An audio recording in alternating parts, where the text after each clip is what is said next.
Chapter 1. The Forgotten Hunter. Chapter 1. The Forgotten Hunter. The bar smelled of burnt engine oil and sour ale. It always did. Cristiano sat in his usual corner, the one near the airlock where the steel wall hummed faintly with the pulse of the colony's atmospheric regulators. His boots were caked with red dust from the surface, the kind that never really came off, no matter how hard you scrubbed. He didn't bother anymore. Another? The bartender leaned in, a hulking man with gray streaks in his beard and a prosthetic arm that clicked softly whenever he moved. Cristiano looked at his empty glass. Why not? The bartender poured without a word. They all knew him here, knew the stories too. Once they might have called him a legend. Now they just called him cursed. 84 cycles, someone muttered from across the room, not bothering to lower their voice. Not a single kill. What kind of hunter is that? Cristiano didn't look up. He'd heard it before. The laughter, the whispers, the pity, which was worse. He wrapped his fingers around the glass, the cool surface grounding him for a moment. The truth was, they weren't wrong. 84 star cycles. That was how long it had been since his last hunt, since the last time he'd brought back something worth the blood and fuel it took to find it. His name had once been spoken with awe, whispered in the dark corners of the colony like a prayer. Cristiano the Unyielding. Cristiano the Hunter. Now they barely said it at all. The door to the bar hissed open, letting in a gust of cold, recycled air. Cristiano didn't turn, but he felt the shift in the room, the way conversations paused just long enough to acknowledge the newcomer.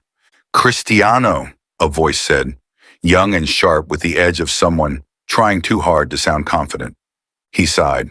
What do you want, Kai? The boy stepped into view, all elbows and determination. He couldn't have been more than 16, his face still soft with the remnants of childhood. But his eyes, those were hard. Too hard for someone his age. The colony did that to people. I want to learn, Kai said. Cristiano snorted. Learn what? How to drink in peace. How to hunt, the boy said, undeterred. The bar went quiet. Someone chuckled, low and mean. Cristiano leaned back in his chair, studying the boy. He was thin, his clothes patched in places where the fabric had worn through.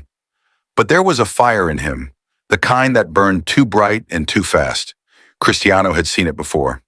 You've got the wrong man, he said finally. No, I don't, Kai shot back. You're the best there ever was. Was, Cristiano said, the word heavy in his mouth. Past tense, kid. Kai didn't flinch. I don't care what they say. I know you can still do it. Cristiano stared at him for a long moment. The boy's hands were clenched at his sides, his jaw set in a way that reminded Cristiano of himself, a lifetime ago. Before the failures, before the weight of all those years settled on his shoulders and refused to leave. Go home, he said, turning back to his drink. I don't have one, Kai said quietly. Cristiano froze. He glanced at the boy again, taking in the too thin frame, the threadbare clothes, the way he stood as if he was ready to bolt, but forcing himself to stay rooted to the spot. Parents? Cristiano asked, though he already knew the answer. Kai shook his head. Dead. Mining accident. Cristiano exhaled slowly.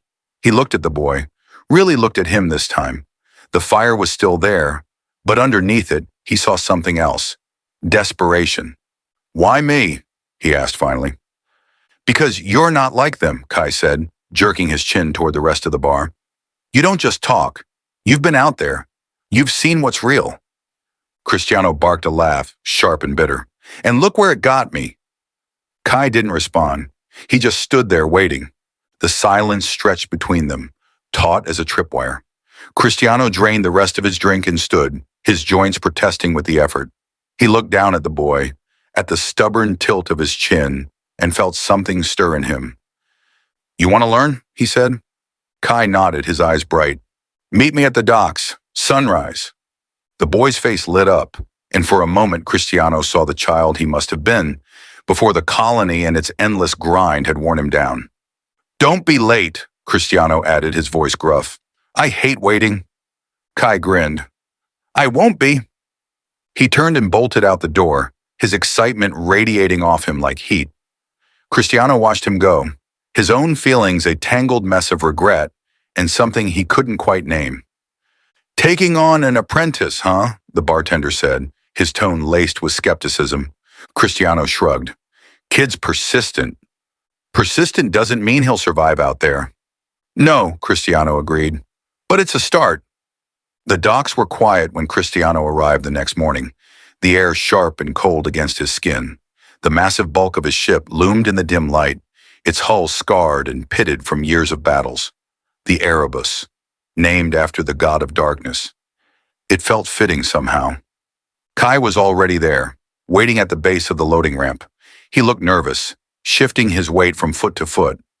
But when he saw Cristiano, he straightened, his expression smoothing into something that might have been confidence. "You're early," Cristiano said. "You said not to be late?" Cristiano grunted. "Let's get one thing straight. This isn't some heroic adventure. It's dirty, dangerous work. Most people don't come back." "I'm not most people," Kai said, his voice steady. Cristiano raised an eyebrow. "We'll see about that." He led the boy up the ramp and into the ship. The air inside was stale, the faint metallic tang of recycled oxygen clinging to everything. The control panels were old, their surfaces worn smooth from years of use, but they still worked. That was all that mattered. "This is it," Cristiano said, spreading his arms. "Home sweet home." Kai looked around, his eyes wide. "It's bigger than I thought." "Don't get too comfortable," Cristiano said. "You'll be sleeping in the cargo bay." Kai nodded, his excitement undimmed. Cristiano sighed. He wasn't sure what he'd just gotten himself into, but there was no turning back now. "Strap in," he said, moving toward the cockpit. "We're leaving." "Where are we going?" Cristiano hesitated, his hand hovering over the controls. "Somewhere dark." He powered up the engines, the familiar hum vibrating through the ship. As they lifted off, he felt the weight of the colony fall away, replaced by something else. Hope, maybe, or something close enough. Chapter 2, A Lone Voyage. Cristiano's boots echoed on the metal ramp as he climbed aboard the Vesper, his starship. It groaned under his weight like an old man stretching after too many years in the same chair. The ship was older than most of the colony's buildings, patched together with mismatched panels and reinforced with stubborn pride. It wasn't pretty, but it had held him through hunts that would have killed lesser men, and it would hold him now. The air inside smelled of grease and burnt circuits, layered with the faint, bitter tang of recycled oxygen. He took a deep breath anyway, letting the familiarity settle him. The cockpit lights flickered to life as he slid into the pilot's chair, the cracked leather creaking beneath him. Screens blinked on, casting a cold blue glow over his weathered face. He ran his fingers over the controls, each button and lever an extension of himself. "Still got it in you, old girl," he muttered to the ship. His voice was rough, like gravel grinding underfoot. The Vesper hummed in response, her engines sputtering to life. Cristiano leaned back, staring out the viewport. Beyond the hangar doors, the stars waited, scattered across the inky blackness like shards of broken glass. Somewhere out there, the Narlin Cosmica swam in the void, a beast of legend, the kind that could make or break a hunter's name. He tapped a few commands into the console. The hangar doors groaned open, revealing the endless expanse of space. The Vesper shuddered as it lifted off, engines straining against gravity before breaking free. Cristiano felt the familiar pull in his chest as the ship surged forward, leaving the colony and its whispers of failure far behind. The uncharted sectors of space were a void within a void. No trade routes, no beacons, no friendly signals. Just darkness stretching out forever, broken only by the occasional glimmer of distant stars. It was the kind of place where a man could lose himself, or find himself, depending on how much he had left to lose. Cristiano set the autopilot and leaned back in his chair. His hands rested on the armrests, calloused fingers twitching as if they were still gripping a harpoon. The silence of the cockpit was heavy, broken only by the soft hum of the engines.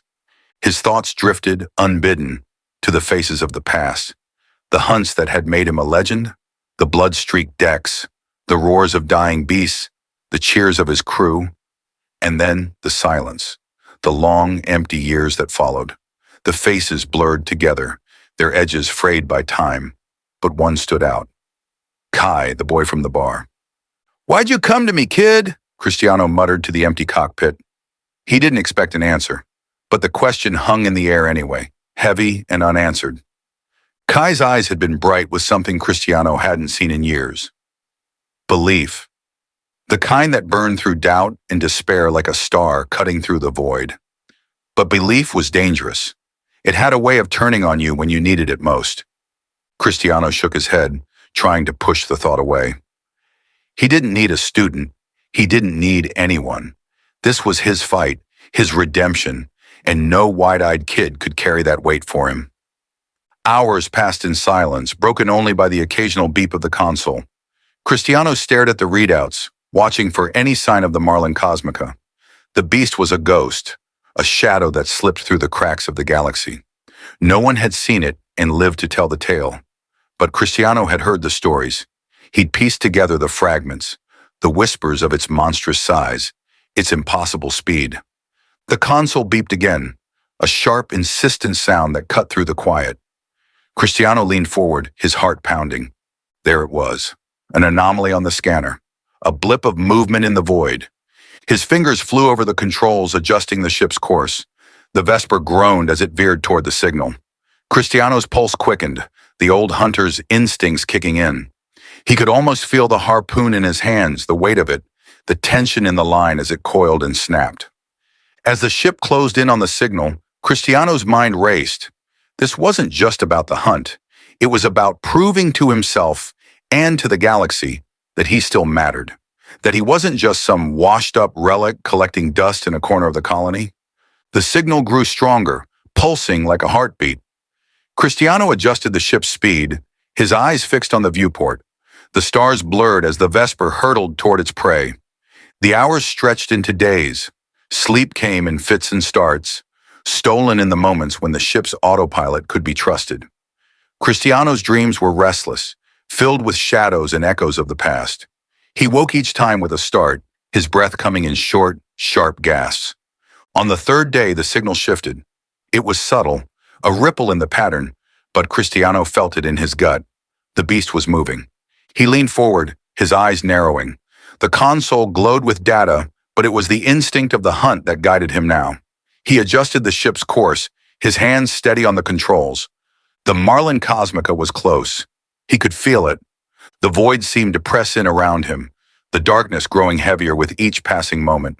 The stars outside the viewport were fewer now, their lights swallowed by the expanse. Cristiano's breath fogged the glass as he leaned closer, searching for any sign of movement. And then he saw it, a shadow vast and unholy, moving against the backdrop of the stars. It was there, and then it wasn't, slipping through the void like smoke. Cristiano's heart leapt into his throat. "Got you," he whispered. The Vesper surged forward, engines straining as the ship closed the distance. Cristiano's hands moved with practiced precision, preparing the harpoon, adjusting the ship's trajectory. The beast was massive, its size defying comprehension. It moved with a grace that belied its bulk, a predator in its element. Cristiano's jaw tightened. This was it, the hunt he'd been waiting for, the hunt that would define him. His fingers hovered over the controls, the harpoon primed and ready. The beast loomed closer, its shadow swallowing the light. Cristiano took a deep breath, his heart pounding in his chest. And then with a single, fluid motion, he fired. The harpoon shot forward, a streak of light cutting through the darkness. It struck the beast's hide, embedding itself deep. The Narlin Cosmica let out a roar that shook the ship, a sound that seemed to come from the very bones of the universe. Cristiano gritted his teeth, his hands gripping the controls as the beast thrashed. The ship shuddered, the harpoon line straining as the Vesper was dragged through the void. The hunt was on. Chapter 3. The Signal in the Void. The hum of the Vesper was steady, a low vibration that Cristiano felt in his bones. It was familiar, almost comforting, like the creak of an old chair that had molded to his shape over the years. Outside the ship's viewing port, the void stretched endlessly, black and quiet, with stars scattered